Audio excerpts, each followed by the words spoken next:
Hi, everyone. Welcome back to another episode of Sustainability in the Sea. It's your host, Carissa. And today we're talking about something that you're probably going to see on your social media feeds from the end of November to the end of December, and that is COP28. So COP stands for Conference of the Parties, and it's where all of these heads of state and many people in the general public come together once a year to develop climate commitments, pledges, and negotiations take place over the course of 2 weeks. And this is a really confusing situation. But if you've heard of the Paris Agreement, this is where the Paris Agreement was signed, was at COP, and it's every single year. And we have people that are advocating for different issues at COP throughout the entire experience. It's kind of like a sprint. But I've always had so many questions about COP, how it works, who goes there, what the best strategy is going in. And you're going to see a lot of leaders, storytellers, youth, so many people at COP this year. So I wanted to bring on someone who fits all of those buckets to the podcast to teach you guys a little bit about it. So this is a friend of mine. Her name is Hailey Campbell. She's based here in Hawaii doing climate mitigation and adaptation work. And she also is the co-executive director of Care About Climate, which is a nonprofit organization working globally to get young people more engaged in COP. So this is a really fruitful discussion. It's a little dense, but I ask all of the questions. So the idea is that you will leave this episode understanding exactly what COP is and actually what the priorities of COP are this year, what success looks like, and what you as a young person can do to advocate for those milestones or get involved in future COPs, get yourself to a COP. So many opportunities happen at these types of conferences, relationships are built, and it's just very much needed. So we have one first episode with her, and we did a part 2 that talks a little bit more about her work and what climate mitigation adaptation actually is. So that's what we've got in store for you today. Before we get into the episode, I do want to tell you that I'm recording this a bit before, but by the time this episode comes out, me and Alex will be wrapping up an international trip to Indonesia that I've been wanting to go on my entire life. And so has Alex. We were originally going to go on this trip during COVID, and it was the trip that got canceled from COVID. And so our credits were expiring. We decided to send it. And what we're doing is we are interviewing and engaging with 3 different ocean climate solutions and creating video content and storytelling content around it. So you guys know what that means. That means when we come back, we are going to create another Stoked on Solutions podcast episode where we reflect on the solutions we saw for the ocean while we were visiting Bali and share it with you guys. I can't wait to learn what needs to be done there, what's being done there, and what local communities are really advocating for. So we're going to have all of that video content going out immediately in short form on our social media platforms, and the long form stuff will go out later. So that's kind of what's on the horizon. But in the meantime, please open your thinking caps, and I hope you guys get to know Hailey and get to know COP and just understand that this type of international advocacy for our planet is essential to save our planet. We have no borders in the ocean, and we need the ocean represented at these large scale negotiations and then implemented at the local level. So thanks for being here. Welcome back to another episode of Sustainability and the Sea.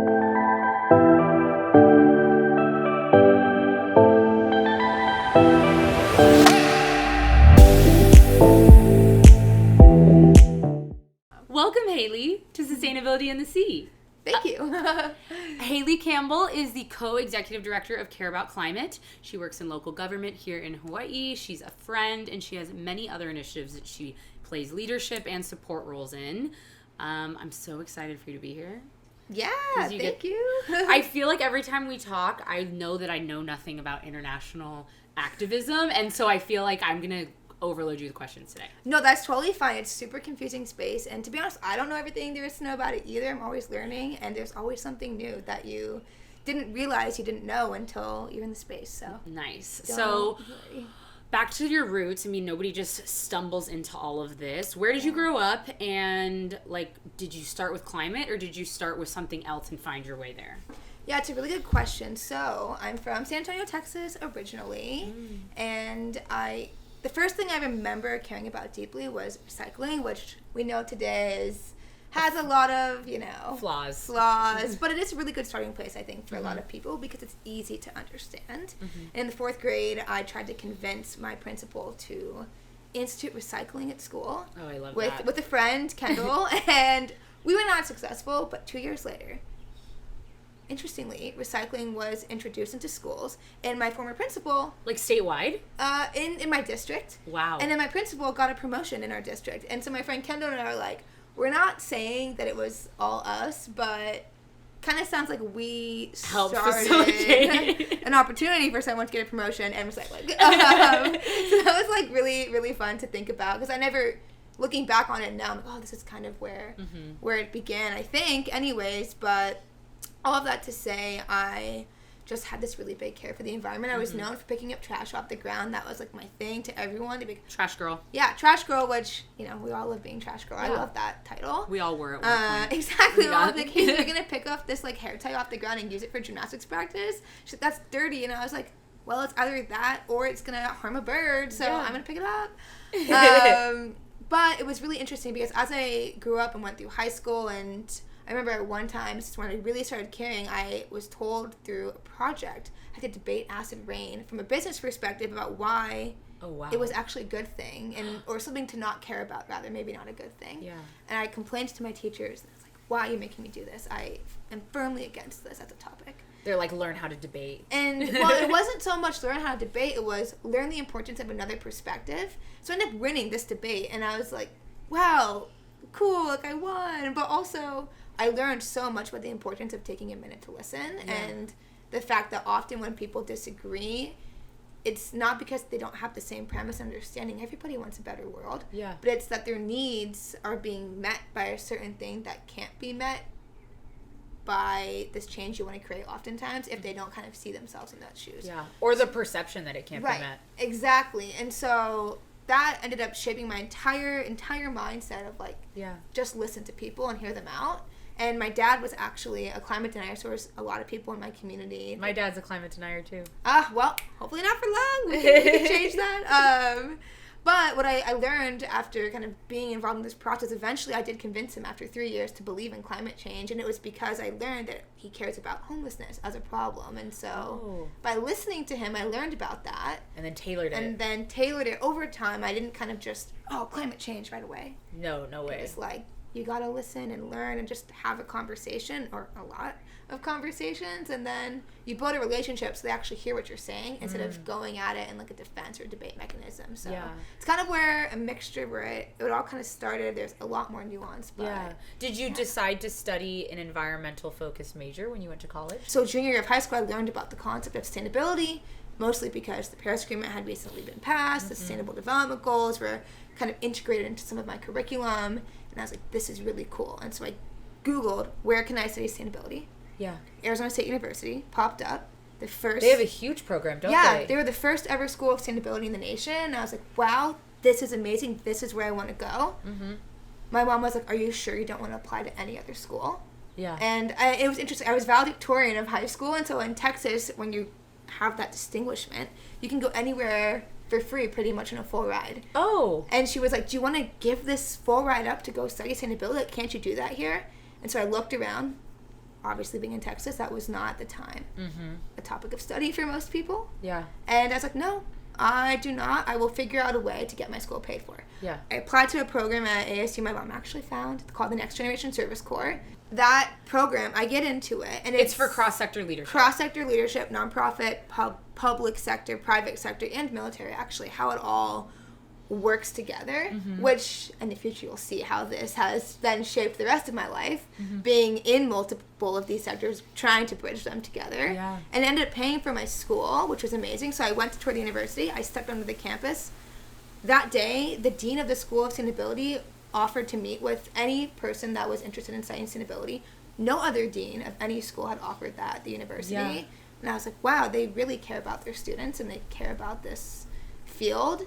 So was the thing that ended up supporting you with your tuition, was that was a fellowship, you said? It was basically like a fellowship. They selected around 100 to 120 students per year. It was the second year they offered it for this service learning program, basically. Okay. And so you also had to do, like, mission-driven projects. There was some leadership work there. On top of college. Yeah. On top of your regular schooling. Mm-hmm. But ultimately, it taught me so many great skills. How to be a leader, how to network, how to write a professional email, how to do career building work, how to work across sectors, as I mentioned, and how to come to things with an open mind. And so it really shaped me, empowered me to actually be in these spaces. How do you think that people listening could find opportunities like that are local to their area? Is it asking their professors? Is it...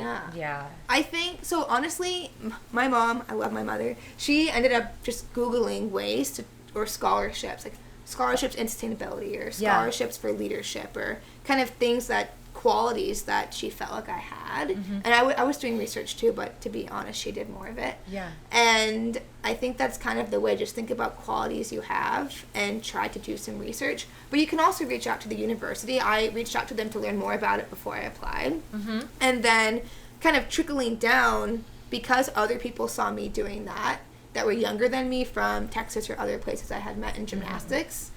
They started asking me, oh, you did this program, like, can I apply if I want to go to ASU? And, like, trying to find people that way is always really nice. And, like, I'm, like, my number one question I always ask anyone is, like, oh, how can I help you? Yeah. And I'm always willing to give my time to that. And so it was, my mom would have found a way for me to go study what I love and believe is my path in life anyways, but getting that scholarship was, like, kind of the sign we needed to be like, yes, you're going to this school. Yeah. You can study sustainability. Like, you don't need to apply to anywhere else. And though a lot of people, when I told them I was studying this, just, oh, you're going to be a tree hugger. And even my mom, she was like, you're not going to make any money doing this work. Yeah, what are you talking about? Yeah. But I'm always like, Mom, it doesn't matter if I am going to make money or not, because if nobody does this work in 25, 30 years from now, it's not going to matter how much money you have if we can't live, like, sustain our ecosystem, and, like, thrive in the spaces that we're in. So and she was like, well, like, I guess we'll see. And now she's all for it, you know. My dad said the same thing. I was like, I want to do photography and media, and he was like, oh, you're gonna be a starving artist. And I was like, no, you're doing great work. Actually, no, that's not really the case. Okay, wait, what's the name of that scholarship for people listening? Oh, so it's the Next Generation Service Corps at Arizona State University. Cool. Yeah. So, okay, I feel like I came into this space at a very, like, grassroots community-based level, but it feels like you really came in at a high cross-sector level, maybe even with tools to go international. And so after you, how did you get, one of the reasons why I wanted to have you on was so we could talk about COP with the upcoming COP28, but how did you end up getting into these international spaces talking about sustainability and now climate change? Yeah, and so again, kind of goes back to asking questions, listening, researching, turning your concern into, like, what can I actually do? And so when I joined ASU, this mentorship program for sustainability students. Oh, great. And my mentor, Maria, Was she another student? Yeah, she was a student. She was a year older than me, and she led a club that had her and someone else that were going to the UN Climate Change Conference. And I was like, oh, this could be interesting. I did Model UN in high school. I loved it. And I was like, there's one for climate change. Cool. Yeah. And they had a couple people Zoom in, and I can't even remember which one it was at this time, but they were talking about it why it was important and connecting it to the Sustainable Development Goals, which were kind of like a framework for a lot of my degree work. And you were in college. And I was in college, and I was like, this is super interesting. So I just asked her more questions about it, and when the application for kind of the next year went live, she was like, you should apply. Like, they don't really take a lot of undergrads, but you won't know unless you do it. And so it was in part learning as using the Sustainable Development Goals as a framework for my education through my actual courses, which was I feel super fortunate because a lot of people don't get that. But then combined with just having someone who was willing to take the time to answer questions and teach me about it, and so that's originally how I got involved. Yeah. And then you went to your first COP, right? Yeah. How'd you get there? So I applied, and I was one of, like, 4 undergrad students picked from at ASU. At ASU, they only had 6 total badges. They kind of flipped it, 6 for 1 week, 6 for another week, so 12 got to go. But usually they take law students and grad students, and they don't provide you with any funding, so you're kind of on your own. So I had been selected, and I was like, Mom. They just give you a badge, which your badge is like your ticket to get in. Your badge is that is what you need to get into COP. It's your ticket. You can only get it if the organization you're a part of is accredited. So it's like... So yours would be ASU. Right. Arizona State University is under this kind of larger group of research groups that have like this thing called a constituency, and all the universities around the world can be a part of this, and they tend to send professors, law students, right? Generally those type of people. So undergraduate students, some universities send. But anyways, I get selected, and I was like, Mom, like, I have to go. And she was like, well, like, really try your best to raise the money. And if you can't raise the money, like, we will find a way to cover it. And I have a twin sister, so my mom's paying for 2 kids in college. I have a younger brother, and she's working multiple jobs just trying to, like, make ends meet. And I'm working a job in school to pay for rent and things. And it's like, we're all putting in our part. And she's like, we will find a way. Yeah. And I think that's a good mindset. It's kind of my life motto. We will find a way to make something happen. Fundraise, and we have other tools available. Right. We will do what we can. Mm-hmm. And so it's really nice to have that support. I feel really lucky. But that to say, I end up applying, it's like a stroke of luck, to the undergraduate student government funding. And sometimes they offer funding for, like, travel.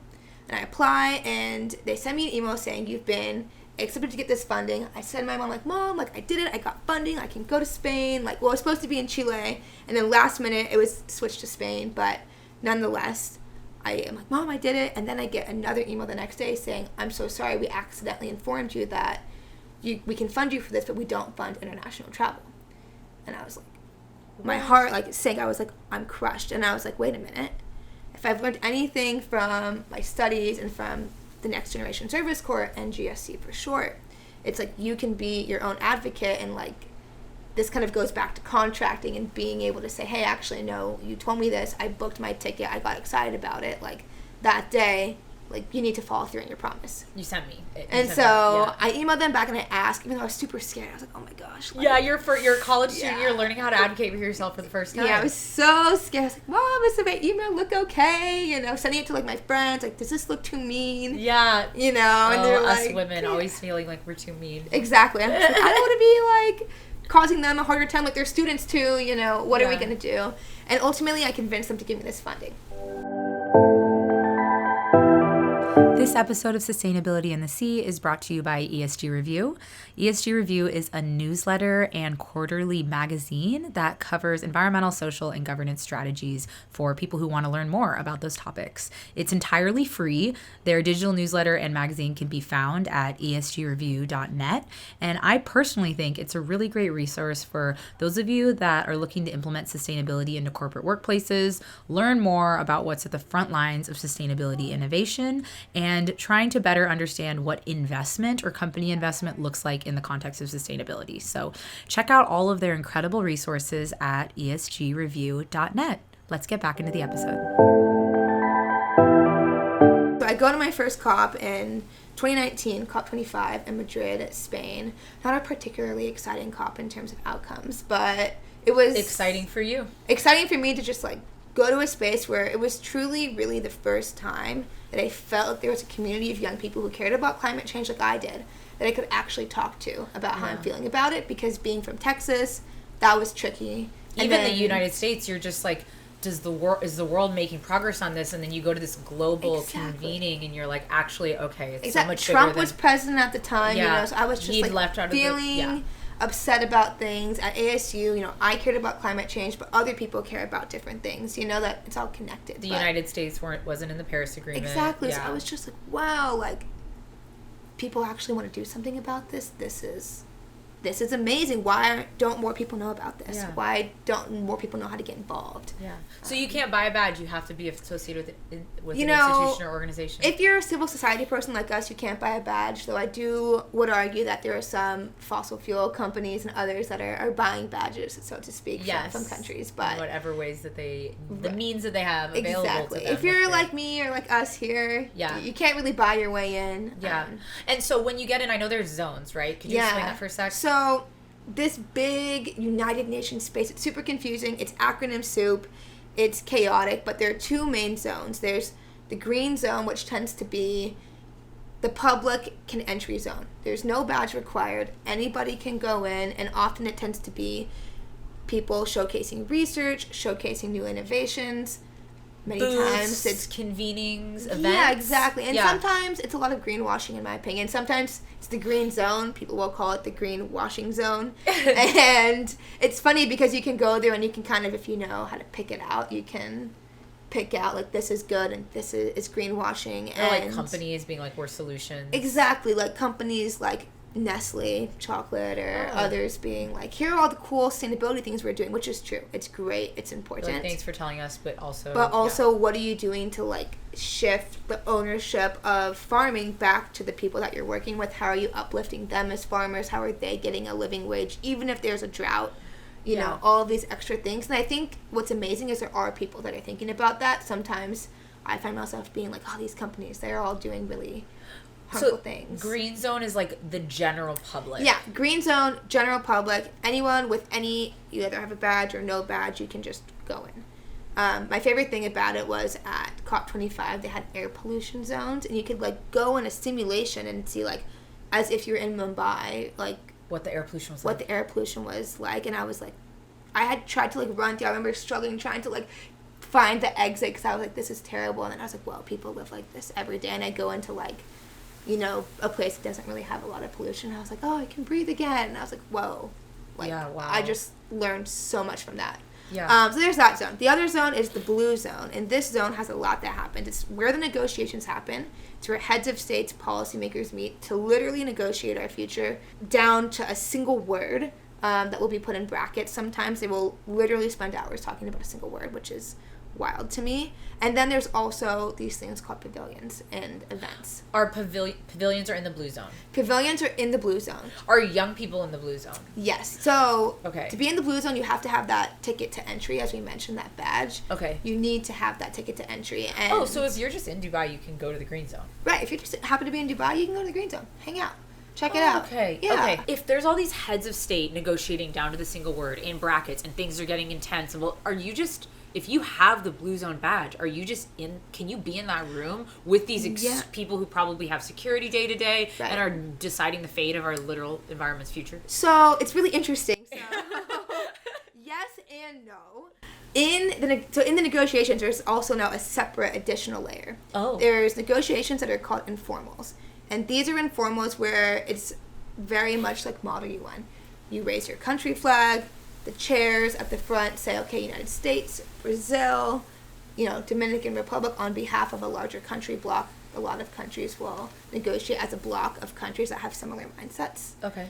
And you'll raise your flag, you'll give your opinion, and, like, they move on to the next person. There's not kind of a dialogue. It's like, if someone has a response to you, you have to wait your turn and put your flag up again.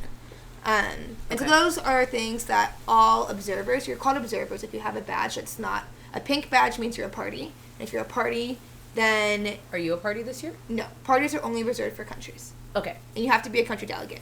You can, some young people, some countries like Brazil, South Africa, Nepal, a few others, they will allow young people to actually be on a party badge, which is super great. If not, you're on an observer badge, which is yellow, and then there's a few other, like media has a different color. Head of your delegation, if you're a country, has a different color. It's a lot of specific colors. But all this to say, there's informals, and you can observe that. And if you're part of one of the 9 constituencies, you can actually get a 2-minute statement if countries agree that you can give a statement, or if there's time that's allotted. The other side where the security part comes in is there's other negotiations called informal informals. Or INF for short. People what'd you call it? Acronym soup? Acronym soup. We're in it. We're in the thick of it. It's a very thick soup. But INFs are closed to observers. So you can only go in if you have that pink party badge. But Who are the people who have pink party badges? Obviously heads of state. Heads of state, country policy makers. Heads of state only come to COP for, like, the end to make the final, like, we agree decision. Everyone else who you normally interact with are the policymakers. In our case, people that are in, like, Congress might get. Actually, it's not Congress. People who are in, like, the federal government generally might get. And it's 2 weeks. So you're saying the big people come in the last couple days to be like, these are the main outcomes of the entire situation. Right, exactly. And so, or they, negotiate that stuff as well. And then, other than that, sometimes there are also like fossil fuel lobbyists. A lot of times get on about to bring that smaller country badges. So, like for example, at the last COP, there was like over 600 fossil fuel lobbyists on a party badge, which the U.S. No, the U.S. No, not the U.S. Across the board. But like the head of BP was on. Was able to talk in these negotiations. Right, and what's special about that is if you're on that pink badge, you basically have unlimited access to any negotiation that's happening. And so it's really, like, these are coveted positions to get. And so if you can, what's great about being a young person is more and more young people are fortunately getting recognized by their government as essential players, and they're getting these party badges. And many of them are getting to negotiate, but many of them are getting them just to at least get a chance to be a part of the action and talk with their governments later. And that's great because if you're friends with those people, even if you're not on a pink badge, you can often build relationships that get information to help the advocacy overall. Because ultimately, when you build those relationships, you're kind of on that same team. It's like I think of COP as like a game and like a kind of a team sport, but like your team is not necessarily always the same. Like you want everyone to be on your team, ultimately, whether they originally disagree with you or they originally agree with you. You work those relationships to build a community where you can have those disagreements, but then ultimately come to consensus or compromise. Okay, and then ideally get those compromises or the consensuses into the pink badge negotiations. Exactly. It's super cool. There's some times where I've given actual policy text that then I hear a country deliver word for word on the floor. And I'm like, amazing. Wow, like that was us as our team of young people. And it's even some of the stuff that's actually agreed to in official UN decisions is like my writing translated through a policymaker, and then of course reviewed by the UN Secretariat staff. They work so hard to write it and type it all up and edit the single words, and so it's really, really amazing to be like, oh my gosh, that was me. Well, going back to what you said about the fossil fuel lobbyists, like there was so much turmoil last year when Coca-Cola was a presenting sponsor, and it was there's like the sponsor angle of big oil being represented in these negotiations, and then there's what we have this year where we've got so much oil interests as the hosting area, and I'm wondering, these lobbyists, like what are they doing on the ground during those few weeks? Yeah, so it's really... Are they preventing? Are they greenwashing? What have you personally noticed? I think it's a little bit of both. Yeah. But what's really interesting is a lot of that happens behind those closed doors. So you might not actually hear someone who you know is working for a fossil fuel industry, for sure, say directly to someone, don't agree to text that says we need an equitable fossil fuel phase-out, for instance, because my business depends on that. You will definitely not hear that. Yeah, but it's not clear. You know that it's happening because those people are getting those pink badges or they're having closed-door meetings. How can people listening get to COP if they want to? Like, how can they get that blue zone badge? Do they need to find an organization? Yeah, so yes. There is a list online of accredited organizations to the UNFCCC. If you just literally Google that, a list will come up. If you don't know anyone in that space, I recommend, honestly, cold emailing people. Everyone's email are available. So I get a bunch of emails now that I lead a nonprofit. I'm getting tons of emails all the time from people saying, here's why I deserve to be here. Can you please help me get a badge? And I would love to say yes to everyone, but organizations are limited in their badges. The other way that I think is really powerful to start building those relationships is by joining a constituency. And there's 9 of them. I might not be able to rattle them all off the top of my head, but there's farmers, there's women and gender constituency, there's local governments and indigenous peoples, there's Youngo, which is youth NGOs, there is CAN, which is Climate Action International, which is in a larger group of environmental NGOs, business NGOs, etc. And so there's all these different constituencies, and it's nice to use that as an entry point just to learn more and start building relationships, because often the best way to get a badge is by going through somebody you know already. And this movement to support more young people participating in these types of negotiations is like a huge access point for probably the audience listening. And young is considered like under 35, under 30 often. So there's a lot of time to be able to start paving the way to get to a COP so that you can start building these relationships and making progress there. Yeah, exactly. I remember when I joined in 2019, I was 21, 22-ish area when I started getting more involved. And I remember feeling super old. I was like, wow, like, this is late. There's, 16-year-olds, 17-year-olds, 18-year-olds that have been involved in this space for so long. I mean, Greta, other people are super young. And I was like, oh, should I be here? And then I was like, wait a minute. Like, yes, all of our voices matter. And this age limit of 35 and under is important. But what's amazing is, like, there's a lot of younger people who are in high school and college that want to get involved. And there's a lot of late 20s people who have figured out how to get involved and really tried to remove barriers to make it easier for younger people to get involved that have so much knowledge that are, like, really essential to helping us. So we're all kind of working together, helping each other out, which is super, super amazing. Yeah. So, obviously, young people are so organized. I'm so impressed with literally everything that comes out of this. So you just came back from the Conference of Youth, but the local Conference of Youth, LCOY, and you said that the goal of it was that the entire group was supposed to establish outcomes for things that they, in an ideal world, would love to come out of COP. What were some of the things that were important to people? Yeah, definitely. And to maybe paint the picture a little more on the LCOY situation is, LCOY was born out of the Global Conference of Youth, which has been organized by Youngo for over 10 years now. And it happens 3 days before COP, and we produce this global youth statement that we deliver to policymakers with policy language and saying, here is exactly what young people want to see as an outcome at this COP, out of these negotiations. And it's a super technical document, which is awesome to see from young people because it's usable and tangible they can by just policymakers. Ideally, you can just grab it and make it a policy. Exactly. They can grab it and form their ideas. And so, unfortunately, and I mean, this makes sense, young people all around the world can just not easily fly to Dubai, in this case, for the upcoming COP to go. And so they started promoting this idea of a local conference of youth. They also have a virtual one now, which is awesome. And these local conferences of youth, in my mind, I think of them more as like national conferences of youth. And the goal is to bring young people together to develop policy statements that will inform the global statement, but also inform what you want to see at the national level. And so some of the top ones that we just recently talked about, we had 3 kind of main themes: mitigation, the just transition, adaptation, and then we also had what do we want to see domestically from the U.S. on climate action, and how can young people get more involved. So there's a lot.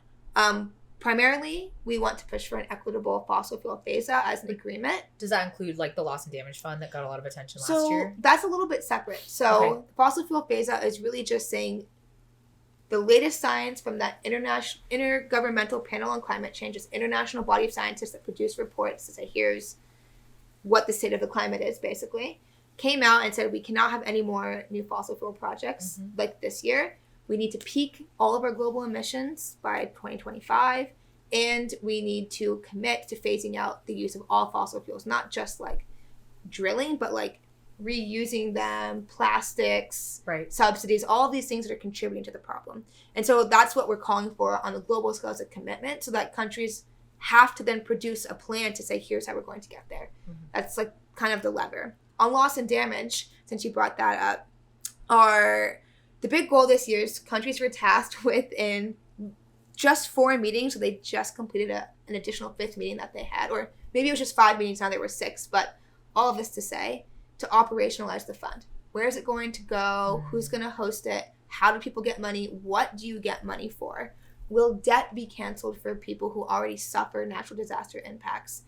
What's the difference between a natural disaster and a climate disaster? All these questions that are like really, really big questions to answer. And what we were promoting as one of the loss and damage outcomes through LCOY, even that wasn't one of our official topics, was really just agreeing for the fund to be dispersed via an independent kind of panel of people created of people from most impacted communities that are going to be receiving money at a larger ratio than the countries that are going to be giving the money, because ultimately that money, loss and damage happens, because we failed to achieve the emissions reductions we needed, and because we did not adapt and implement those solutions quick enough. It's like the third kind of layer, the third tier of action. It's like first mitigation, that's where we want the equitable fossil fuel phase out.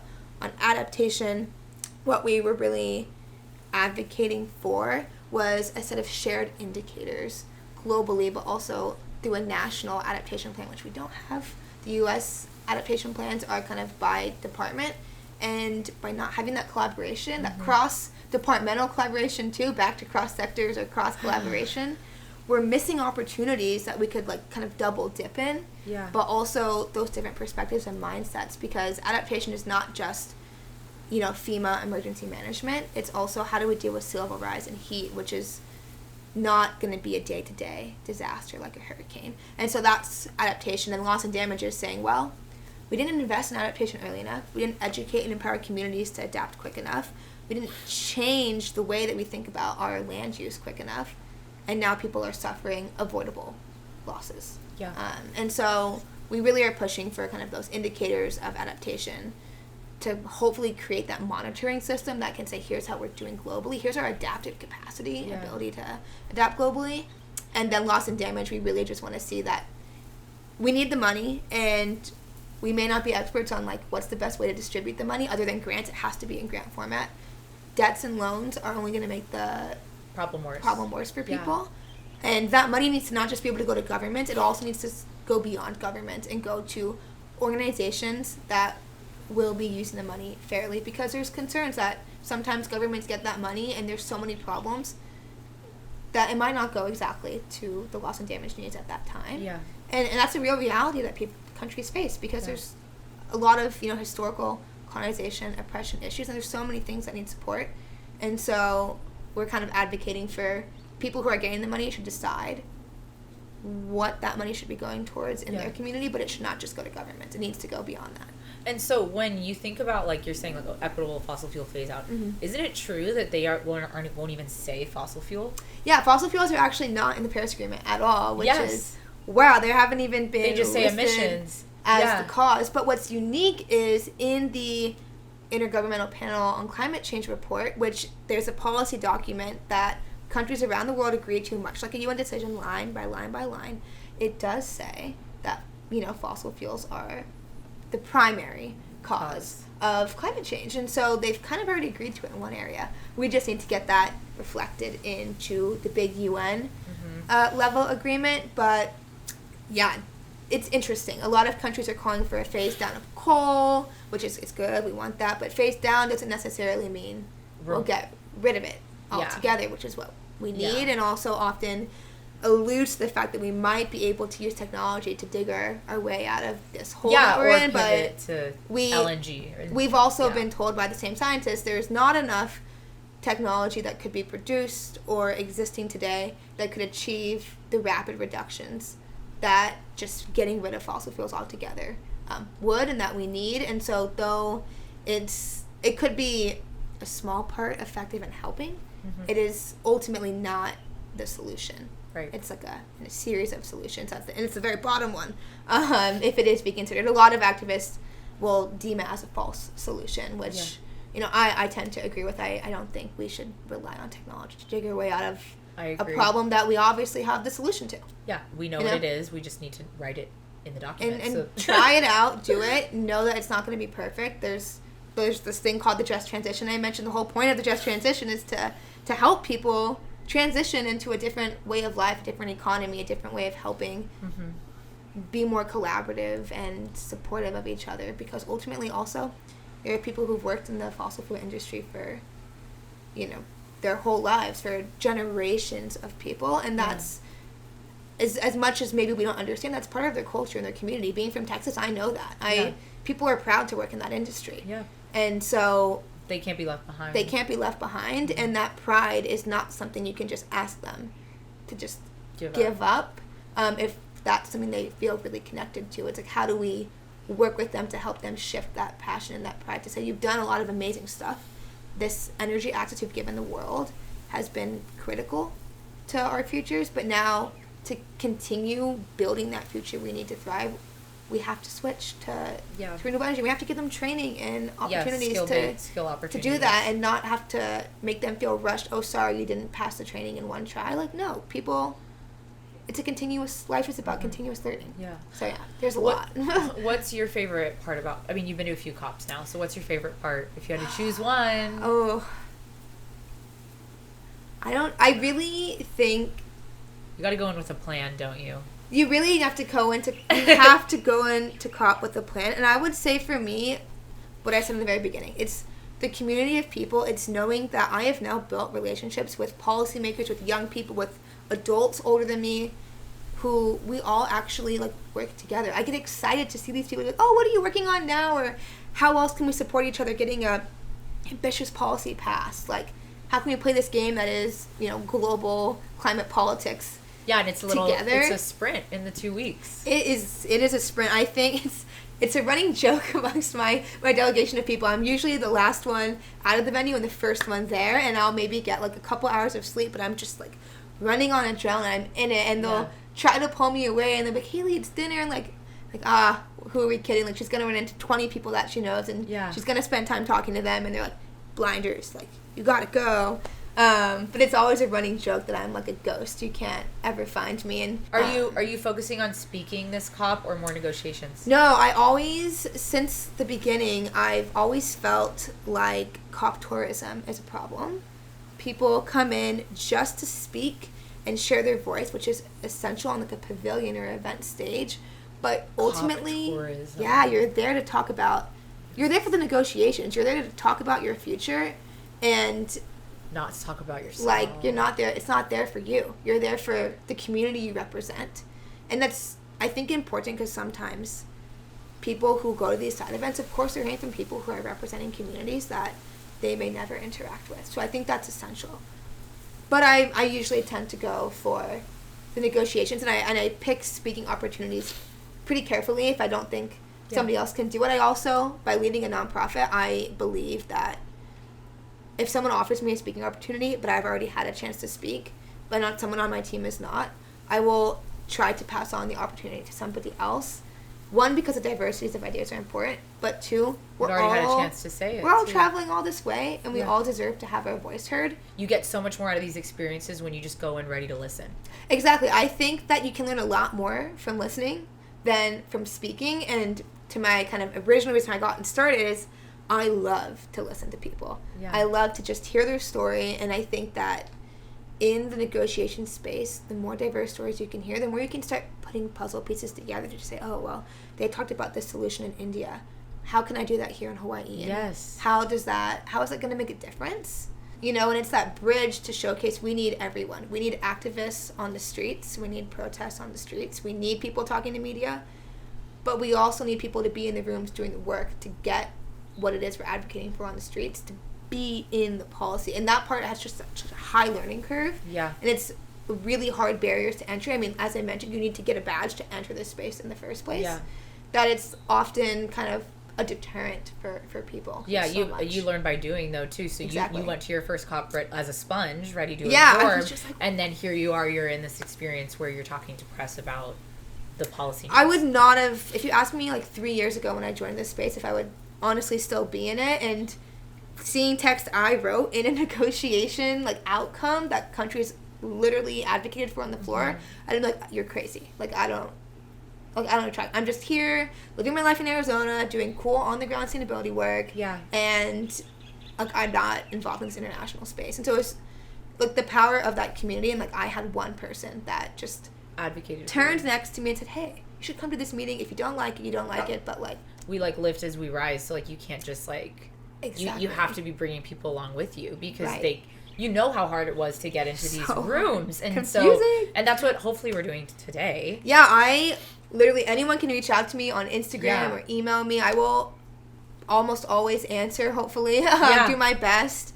And I just want to give people that access. And my goal in life is there's always going to be problems that young people are going to want to address. If I can make that baton that we're passing in the race of life that much lighter for somebody else, and I've done my job. And I've fortunately been able to do that with policy, with education and training, but it's been a lot of outside learning, growth. There's been crying, there's been celebrations, there's been times where we achieve something and we go out to celebrate all night with people from around the world that you didn't even know existed until you got into this space, and now that you're best friends with. What do we think the realistic outcomes may or may not be, or could be, with a lot of organization and dedicated effort? Yeah, definitely. I think maybe to focus in on two specific things.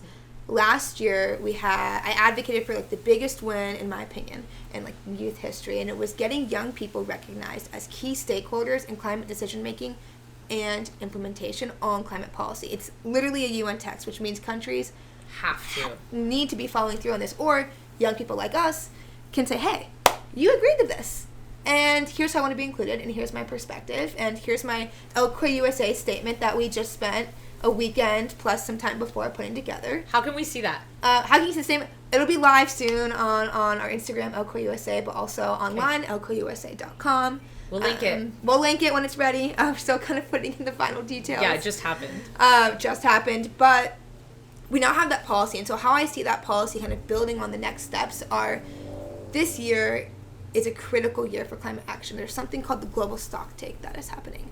And this global stocktaking happens every 5 years under the Paris Agreement. It's mandated.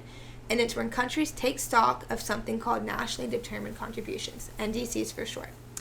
And these NDCs are countries' commitments to tackling climate change. It says, ours in the U.S. is, we are going to reduce our emissions 50 to 52% by the year 2030. 2030, yeah. That's why things like the IRA exist. That actually is reducing our emissions by up to 39%. So it's definitely not enough.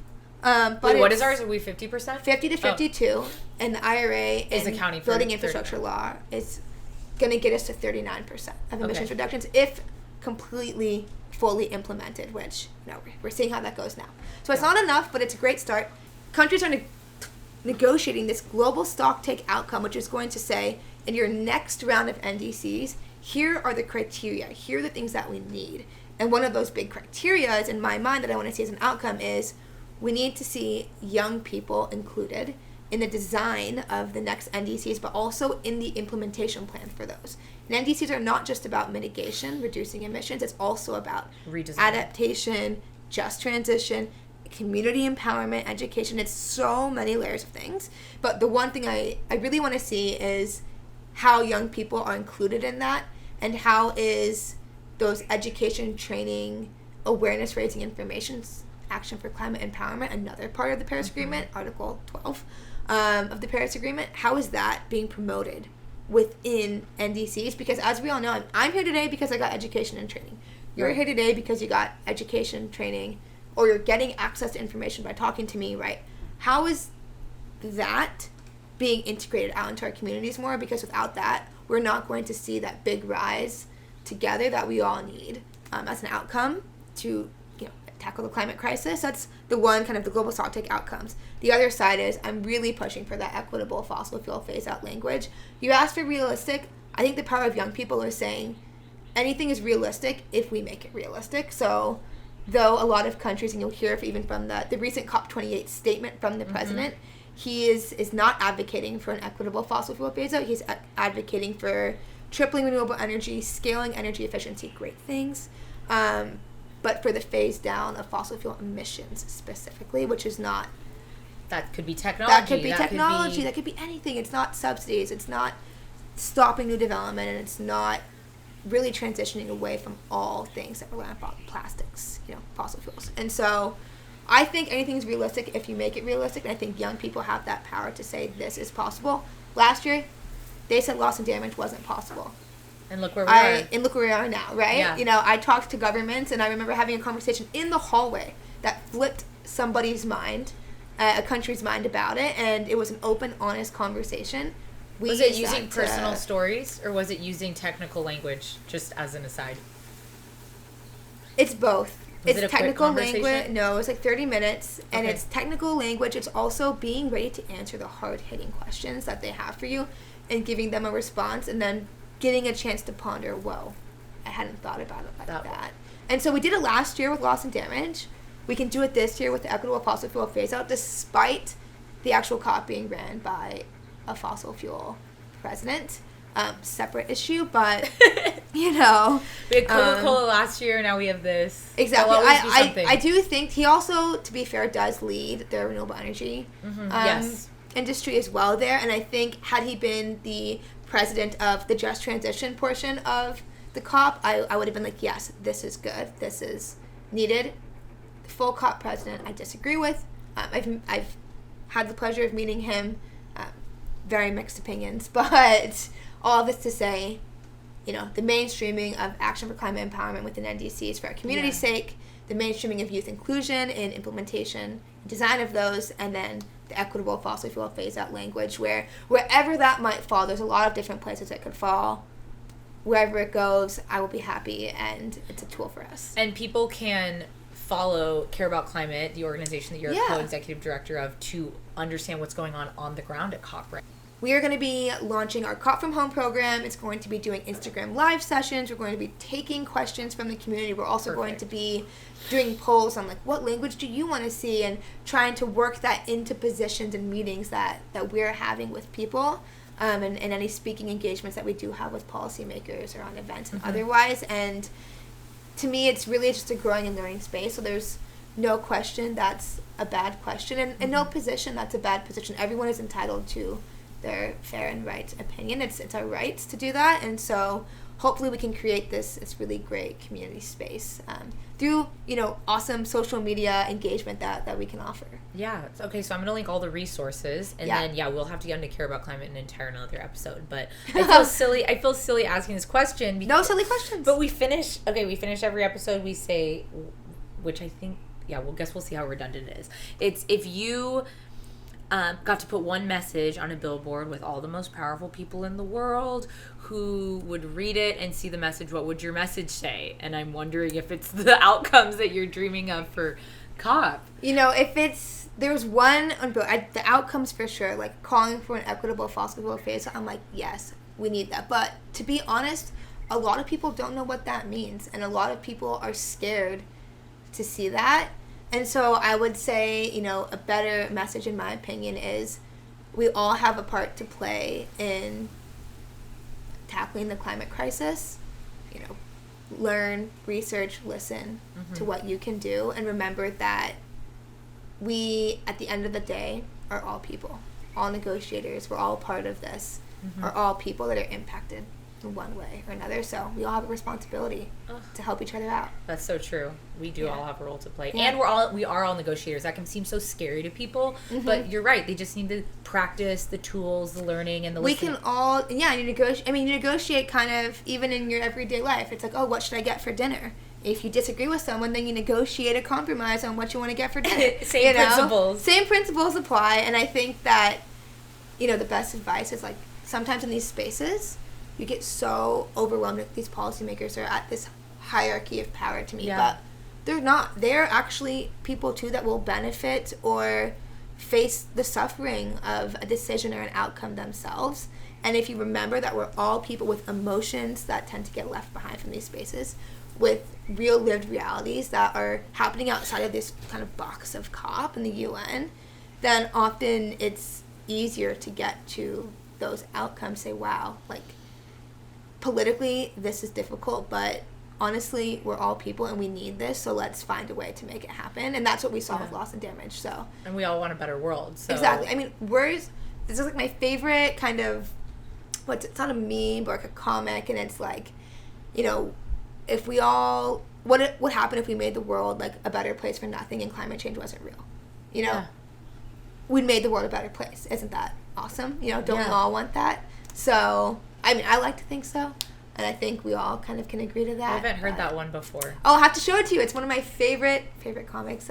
It's kind of old, actually. My mentor in college, our student services mentor who taught me how to be a leader, she shared it with me, and it's something that stuck with me this whole time. But yeah. Well, thank you so much for coming on Sustainability in the Sea. Having me. I know it's super technical acronym soup, and there's so many things to learn, but for me, I got started because I just asked a question and I tried, and then somebody else was there to help me out. So I'm here to be that resource for anyone who wants to learn more and to mentor, to just talk story with.